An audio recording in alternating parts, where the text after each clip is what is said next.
Hey everyone, Yarn here with I Just Want to Tell You a Story, and welcome to our very first Friday Makemup. This is where we take your comments from previous videos and mix them up with the daily writing prompt that we released earlier in the day. Since we don't really have any comments yet because we're just getting started, that's alright. We're going to go and borrow some from other channels. So for this very first Friday Makemup, we borrowed some comments from our friends over at Y-Files, from their episode, The Knights Templar, Forbidden History and Their Secret Quest. The first comment comes from Rob Mobster 911. His comment was, "The greatest part is contradicting the own story you build up after the climax. This is the greatest channel on YouTube." I'd agree, Rob. Second comment is from Chris Mason Rock. "Is it me, or do the giraffes sound like 7 horns of the angels?" Interesting. So the prompt for today was, "Are dreams a window into another dimension? Memories and expressions of another you in a place you'll likely never visit. What does that make nightmares?" So sit back and relax and enjoy Alternative Minds and Alternate Dimensions on Friday Makemups. Jonas Burrell had always been a sensible person. He grew up in an average household in the Midwest, married his high school sweetheart, and was never one for flights of fancy. He was very analytically minded. Religion, mythology, magic, and New Age philosophies were things he had always shunned, until one day, or more specifically, one night, changed Jonas's life forever. Jonas was a business analyst. Nothing flashy or fancy, but it was fairly lucrative. It afforded him and his wife Nancy a lovely home in Richmond, Virginia. They were still young, but planned on having kids someday when the time was right. Still, their existence was just that, existence. Nothing of note, no major accomplishments, no wild nights out. Coming home from work one day, Nancy greeted her husband as usual. They had a lovely roast beef dinner and settled down for the evening watching some television. They chatted about their day, plans for the weekend, all the mundane day-to-day experiences of the middle class. That night, as Jonas lay next to Nancy in bed, he could feel himself drifting off. Her reading light was on, but that didn't usually bother him. However, tonight, things were a bit off. His eyes were closed, but he could swear he saw the reading light bright as day. It was even more unusual than that, though. It had more of a purplish-yellow hue to it. The colors intensified, swirling in his vision. He assumed he was dreaming, but he was lucid enough to understand he was dreaming. Then something started to form in the haze of the colors. It was a hand, but not a human one. Slowly, Jonas's vision started to acclimate to the world forming around him. The hand extended and seemed to be formed from nothingness right before his eyes. In front of him stood a very tall and skinny being made of a smoky light, almost angelic, and definitely bright. So much so that Jonas had to avert his eyes. Under him was a carpet, or possibly dirt. It was hard to tell. He felt incredibly disoriented. The being called out to Jonas in a high-pitched voice, but he couldn't understand the language. Again, he tried to view his surroundings. He was definitely in a room. There were possibly some paintings hanging, and a door to his right.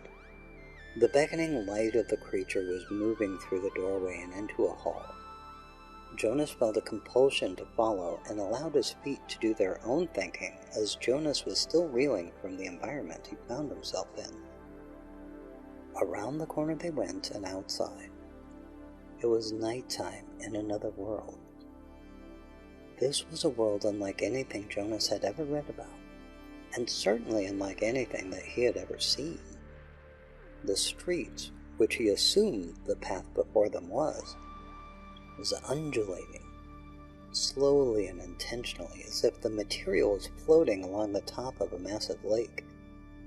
There were trees lining the roads and buildings, but they were strange as well. The trees had very sharp leaves that looked metallic. They formed a near-perfect canopy, similar to that of a palm tree. The trunks of the trees were made of some kind of hard organic metal. They were warm to the touch, but as hard as any steel. Jonas felt a wave of euphoria rushing through him. He didn't know what was happening. He didn't know where he was, but he felt warm and safe, as if he belonged here. Jonas felt alive for the first time in his whole life. Thoughts of hope and joy filled his mind. He wasn't sure if it was the being or the environment, but something propelled him forward. Slowly walking down the alien street on uneasy legs, there were rows of people, or whatever the first being was that he had met. They appeared to be showing him a path down this walkway. Occasionally his slow progression was interrupted by some type of large animal. It was hard to make them out because they were so blurry.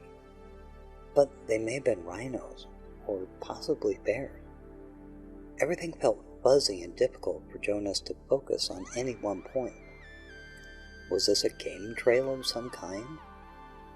And why were none of the beasts stopping to smell him? Maybe they knew he was a traveler from somewhere far away.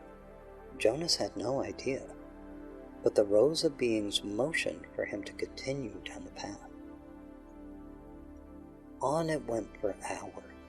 There were twists and turns, and eventually a red sun began cresting on the horizon. The beings were beginning to vanish, though, simply winking out of existence. Jonas heard a familiar sound, that of rushing water. It did sound different somehow, deeper and muffled. He followed the sound. It took him off the path and along the bank of a large roaring river. The waves shimmered with a strange color of red. Jonas assumed it was a reflection from the red sun. Everything had quite the color change over the last few moments, and he could see more clearly. But still, the river, the grass, the roads, the buildings, they all moved as if floating in a sea. It was intoxicating. Jonas took a seat by the water. It was a rocky shore, not unlike one back on Earth.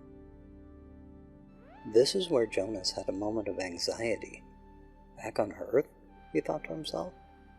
Have I traveled in some way? Where is this place? It wasn't that he was scared, but that he didn't understand what he was seeing. While contemplating what it all meant, Jonas picked up a stone and casually threw it into the waves in an attempt to get a few good skips. The flat stone left his fingers and hit the water with a spectacular impact of color. Then it hit at least 2 or 3 more times. Everywhere the stone touched radiated a spectrum of color that was difficult for Jonas to comprehend. Nothing like he'd seen back home. It was mesmerizing. Jonas threw more stones, sometimes by the handful. It was the most alive that he had ever felt. It was peaceful, joyous. The sun felt like it was penetrating to his very core. He laid down on the bank next to the river. The methodical and rhythmic sounds of the water soothed his soul. His eyes grew heavy and soon he was asleep. Jonas was awoken by a rough pair of hands dragging him to his feet. Reality came crashing in on him. The cold pavement underneath him and the chilly breeze that pierced his naked flesh. Shouts of, "We found him! Are you okay, Mr. Burrell?" Jonas still couldn't find his voice. This place was foreign to him now, but it was home. His mind was still trying to process what had happened. Where was the river? Where did the beings go? The beings made of light. Jonas had no energy to struggle as 2 men carried him to a car. It was a police car. and the police uniforms were finally coming into focus for him. Jonas started feeling pain in his feet. Looking down, he saw blood and mud. Where are my clothes? He was so thirsty and drained. What happened? Where was that place, that beautiful and miraculous place? The policeman took Jonas to a hospital. There was a buzz as the staff asked question after question. A nonstop flow of people ran through his room, one person after another. He believed that he had been gone for a few hours, to wherever that place was. He described the environment, the feelings of euphoria, and the beings of light. However, to his surprise, the staff told him that he had been missing for 3 days. Jonas could not understand how this was possible. He tried to think back to understand where the time had gone, but the memories were slipping. Only a few pieces stood out in his mind as he laid in the hospital bed. The rest were a haze, lost in some reality just beyond his perception.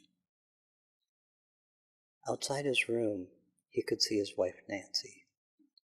He asked to see her, but the doctors wouldn't let her in yet. Jonas started growing angry. He didn't know where he'd been, but if he had to be here, he wanted to be with her. After an escalation of voices and angry outbursts, the staff relented and let Nancy in. They embraced. No words, but lots of tears. Jonas and Nancy just held each other for some time. Jonas wished he could remember, or at least understand, where he had been, if not to calm his wife, to ease his own mind. It was a beautiful and warm place, and now it's gone. Was it heaven, another world? His mind raced with the possibilities. The hospital wanted to keep Jonas overnight for observation. While reluctant, he and Nancy agreed. All through the evening, there were many more visitors. Nurses, doctors. There were a few deep gashes on his feet that needed stitches. A few areas of his body had the odd bruise or superficial cut here and there. No broken bones, thankfully, and nothing unusual in the blood tests or the cognitive tests. There were a couple of times the police came to check back on him. He recognized officers that found him and thanked them profusely. At one point, a couple of plainclothes officials asked to speak with Jonas alone. Nancy refused, and Jonas agreed with her. He had nothing to hide from Nancy. The men did act a little unusual, though. They didn't seem to behave like cops, but they held an air of authority. Their unusually dark and uniformed suits, the fedoras, it was oddly menacing. They introduced themselves as detectives, but Jonas felt that this was untrue. It wasn't what they said, but how they acted, confident and possibly dangerous. Jonas figured it would be easier to answer their questions than to risk what they had the potential to do. The strangest part of the encounter with these men was not their demeanor, nor their odd accents. It was that they seemed to believe him. Jonas told them of the beings of light, the strange service of the area he had visited. He told them everything, and they continued asking for more. No judgment, no scoffing remarks. They believed him, that Jonas had been to some other place. Certainly, these men knew more than they let on. One of the men wrote everything down in a notebook, while the other man questioned. Then they were gone. Unusual, but it was an unusual situation. The next day, Nancy and Jonas went home. It was difficult for him to walk, and bed rest was recommended. As they walked in the house, it felt odd, as if he had been gone for so much longer than a few days. His phone was right where he left it on the nightstand. Nancy, of course, had been frantic the last few days. She called everyone she could think of, parents, Jonas's brother, police, friends, co-workers. There were hundreds of texts on his phone. Voicemails, social media notifications, emails. It was too much for him to handle. He was still trying to sort out just what the hell happened. Where was that place? And why did he long so much to return? That night, Jonas and Nancy slept on the couch together. Neither wanted to be without the other again. Nancy asked just once, is the story Jonas had been telling the truth? He wasn't sure what happened, but he knew it was real. He told Nancy again of the wondrous world, the beings he met there. It was scary to relive it, but he tried his best for her. She deserved that and so much more. After a couple of days, Jonas finally felt able to work again. His feet still hurt, but his superiors allowed him to work from home for a couple of weeks while he recovered. Jonas responded to everyone that reached out while he was gone, apologizing to everyone.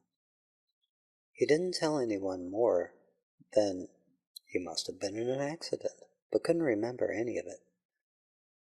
It didn't make a lot of sense, but it was better than having to describe the strange and magical place that no one would believe him about anyways. Eventually, he started feeling much better, stronger in body and mind. He went back to the doctor and his wounds looked at. They were almost healed. He didn't need the pain meds anymore, and it was time for him to return to the office. Most of the entire experience was behind him. Nothing more than a strange and unusual dream. There was nothing that he wanted more than for him and Nancy to move past it and get things back to normal. Still, as the weeks went on, he couldn't help but have this nagging feeling. Jonas wanted to go back there, a place of pure joy, of bliss. At least, that's how he remembered it. The drudgery of a life simply lived held less meaning for him now. He'd seen things that no one else had, and felt an intensity to return. Time went by, and Jonas became more and more obsessed. He read books, listened to podcasts, went down every rabbit hole imaginable to understand where he had been. Nancy was getting concerned, and asked him to see a psychologist, a therapist, someone to talk these feelings out with. At first, he refused. He felt he could think his way out of it. With enough research, he could find his answer. So he believed. His obsession wasn't just causing a rift between them. It was causing issues at work as well. He was coming more and more unkempt every day. His reports were coming back with egregious errors, and most of his days were spent on suspicious sites in his search for answers. Eventually, his immediate superiors had him sit down with HR. They understand that he had been through a traumatizing event, but it might be time to find other avenues of employment, unless he agrees to meet with a therapist. Jonas relented. He apologized. It wasn't until this moment that he realized the impact of his actions and how it threatened his and Nancy's well-being and future. Jonas returned home. He felt as small as a snail. The woman that had been by his side through all of this believed him emphatically. She didn't deserve the way that he had been treating her. They had a nice dinner, watched a movie, and reaffirmed their commitment to each other. He was going to get better for her. Some time had passed.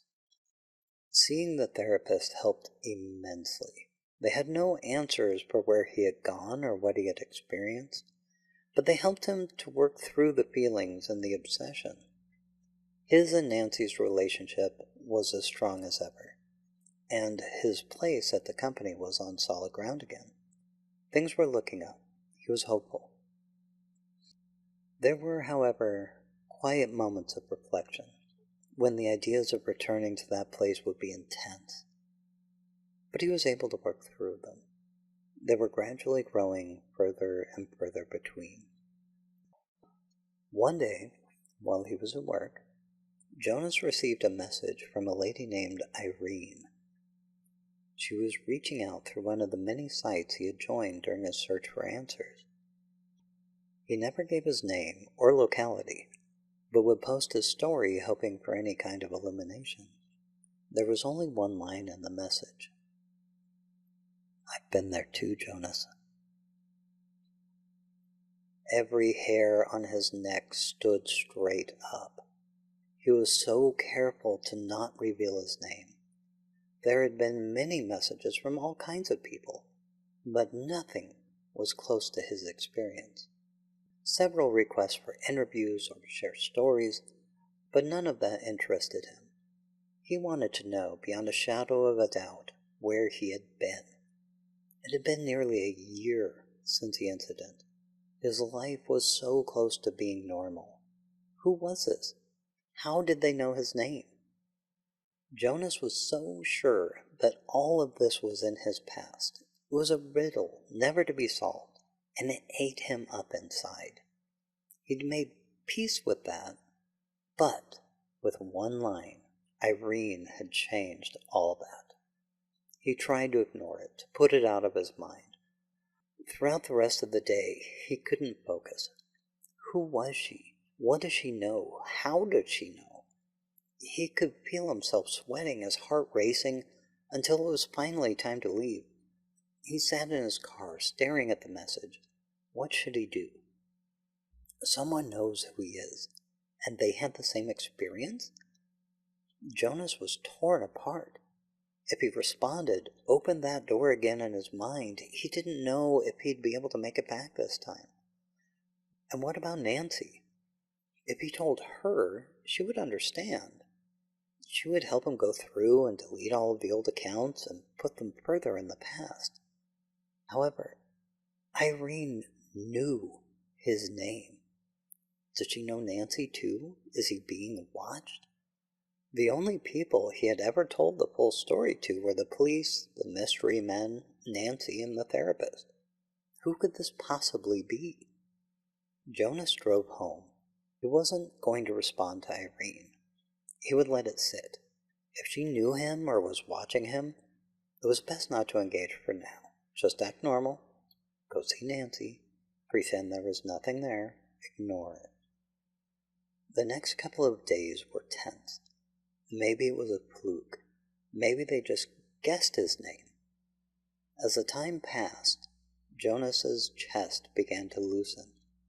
He started to convince himself that Irene just mistook him for the wrong person, and there would be nothing more of it. The following Tuesday was his therapy appointment, so he just had to make it to that. Same time every week. Maybe he would let the therapist know about the message. Maybe they would have some insight for him. The weekend came and went. Jonas and Nancy went out to a movie, and they had a generally quiet weekend. The message from Irene was still burning in his brain. Everywhere they went, he felt he was being watched. The grocery store, the movies, the mall. It felt like Irene was watching, close enough to touch him, but disappears as soon as he turns to look. Who would he be looking for anyways? How would he recognize her? Finally, it was Tuesday. Jonas texted Nancy to let her know that he was on his way to the therapist's office. The drive there felt interminable. He wanted to talk, to tell someone. He couldn't have this hanging over his head much longer. When Jonas pulled up to the office, everything seemed as normal as any other time. He parked the car, got out, and headed for the entrance. He did not know this would be the last time he would ever be in his car or see Nancy ever again. Jonas was approached by a young blonde woman as he reached for the door to the therapist's office. She asked if his name was Jonas. She said her name was Irene. Jonas visibly tensed. He asked how she knew who he was. Was she stalking him? He berated her for approaching him and trying to send him back down that dark path.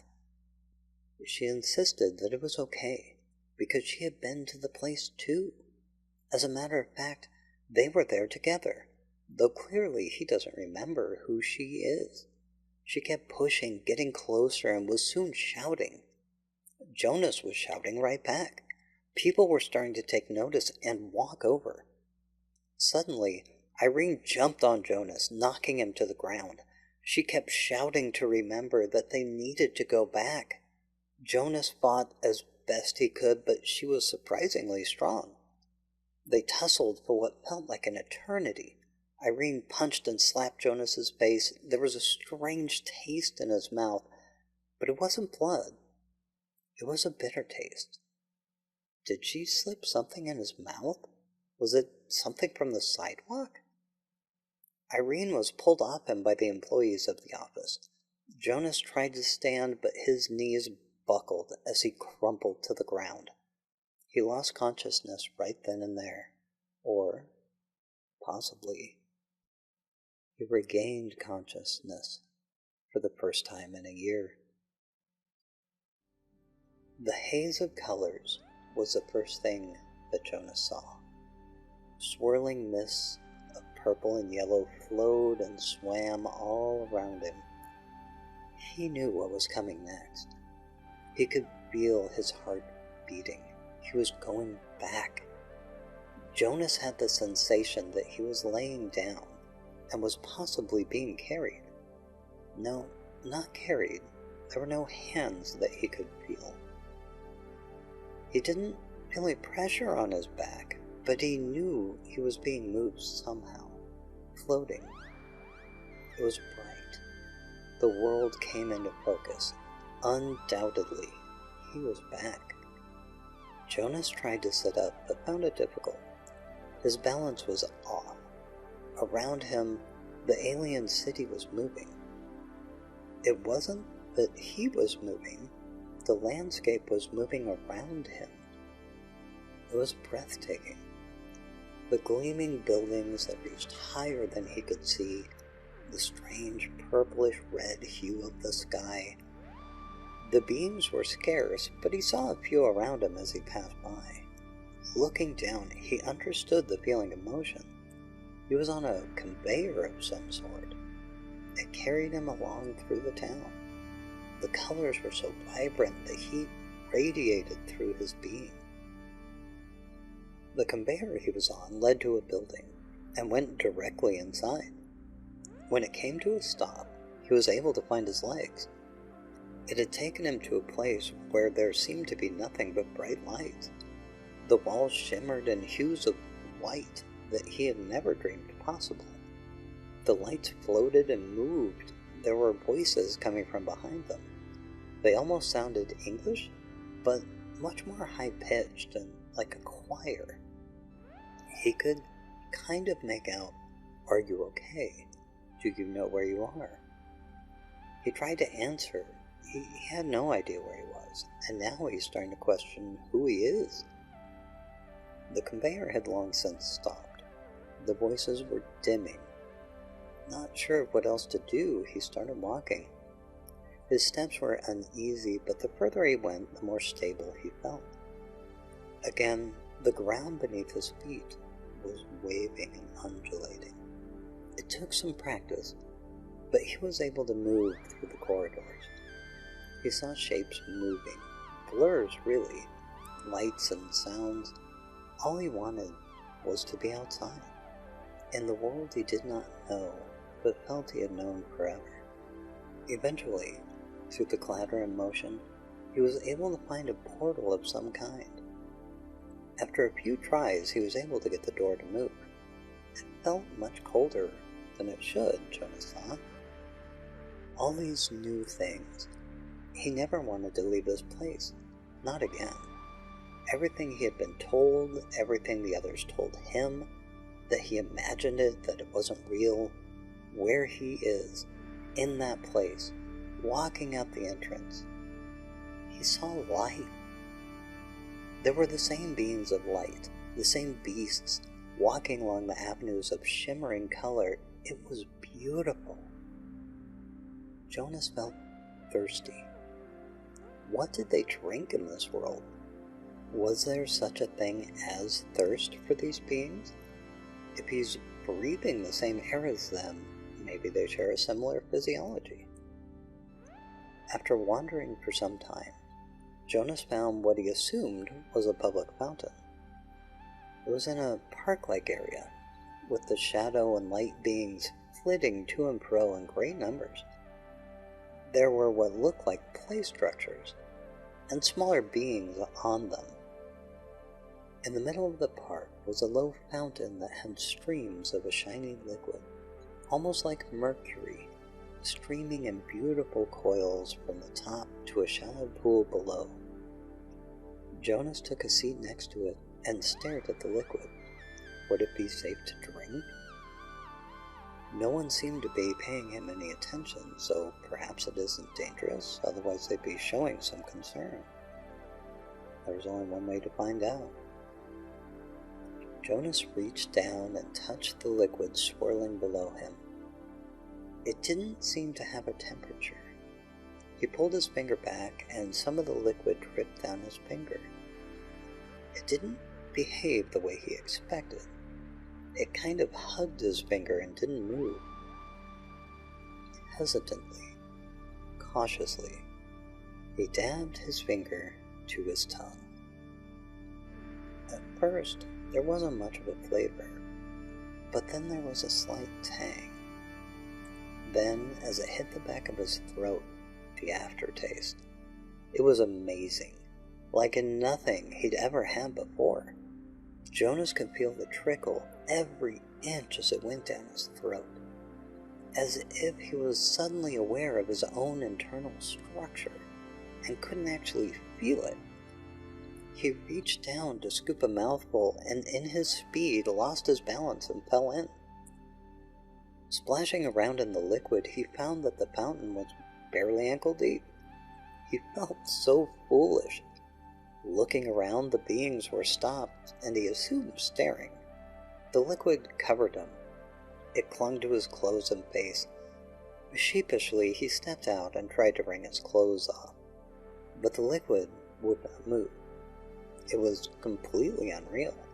No matter how hard he squeezed and wrung his shirt, the liquid stuck with it like a damp towel in zero gravity. There were many beings gathering now watching him. He couldn't make out their faces, or their bodies for that matter, but he could feel their gazes. He turned and started to walk away. He figured he would just find a quiet alley, or some kind of a hidden alcove, and try to beat his clothes to get the liquid off. However, he wasn't too keen on disrobing in front of anyone in a strange new world, so he slinked off to try and save some of his dignity. Searching for some time, Jonas finally found a quiet spot off of the main street. He waited for a little bit just to be sure. No one had been by in a while, and there were walls on 3 sides of him with some kind of an outcropping he could hide behind. Jonas removed his shirt and pants. The shimmering liquid still clung to it. As beautiful as it was, he was becoming concerned. It hadn't dried or reduced in any way. If anything, it looked like it was taking over more and more of the clothing. He tried thrashing it around and beating it against the wall. Still, the liquid persisted. It was certainly growing, engulfing the clothing. He started to get very concerned now. He drank it. This liquid was inside of him, coating him. It had to be doing the same things to his insides that it was doing to the clothes. Panic set in. Reason left him. Jonas ran into the street, desperate for help. Would any of them even know what to do? Is this a normal thing for them to drink, but deadly to humans? Now he was running up and down the street, desperately grabbing onto any of the misty and smoky-looking beings he could. The warmth and pleasure of the sun had been replaced by a bone-chilling cold. Jonas looked down to see the shimmering liquid climbing his legs. It was trying to envelop him. Terror took over. He could hear the voices and sounds of the mist beings and animals, but everything was foreign and scary at a time when he needed familiar and safe. Where was Nancy? Where were his co-workers? Who could help him? As these thoughts raced through his mind, the terror of the moment slowed time. He was running slowly, desperately trying to keep his balance. He ran across and through a pack of animals to get what may be this world's version of a hospital. Suddenly, the warmth returned. He heard sounds like an angel's trumpet. 7 times the trumpets blew. Each time it became louder and filled his being until there was nothing but the sound. Jonas turned and saw a giraffe, or something that resembled one. It was emitting this sound. The 7th horn blow was long and loud. It shook the ground beneath him. The giraffe barreled down on top of Jonas. There was no pain. The giraffe creature rolled over the top of him, and as he fell to the ground, the long feeling of nothingness overtook him. The sun, the sounds, the creatures, everything stretched to infinity. Long forms and colors laid out before him in ever-lengthening strands of reality. It all formed a darkness that Jonas would never return from. There was no pain, no thought. There was nothing. Jonas was gone. 2 men in black suits stood and left their park bench. They had been following Jonas for some time. Their partner Irene had played her part perfectly. Jonas escaped from the hospital and eluded capture. Their mission was to observe, not interfere, watching over and recording all of the events as the MKUltra program unfolded in another person's life. Jonas had splashed through a park fountain and scared the little kids playing there, then ran off to an alley nearby. As they were attempting to follow him, he suddenly came running out naked. He dodged through the traffic briefly until he was struck by a bus. It looked like it was promoting the local zoo since there were animals plastered all over it. It honked 7 times and really laid on the horn for the last one. Jonas stood there and let it take him. He died there on the spot. Unfortunately, this meant more paperwork for them, and if the subject is dead, he can't talk with their plant, posing as a therapist to understand what he had experienced while under the influence of the new hallucinogenic the agency had cooked up. Still, there's plenty of subjects in the world still left to cover. They'll get the information they need and use it as they see fit. All for the greater good. Theirs is a duty that is tragic but necessary in the defense of their country. At least, that's their justification. Thank you so much for watching. I hope you enjoyed our interpretation of how that writing prompt went. So, what would you have written? Using those comments and that prompt, how would your story have played out? I'm curious to hear. Throw it in the comments below. Once again, thank you to everyone who's watched this video. I appreciate it more than you know. Don't forget to like, share, comment, subscribe, all that YouTube stuff. It really helps a channel like mine. I'm just getting started. We're going to have more videos in the future. We've got plans for a Tuesday Truth or Tale that's similar to the old Beyond Belief Fact or Fiction with Jonathan Frakes. I love that show. So we're going to go ahead and do that. Just that. Exactly that. So until next time, I've been Yarn with I Just Want to Tell You a Story. Take care, everyone.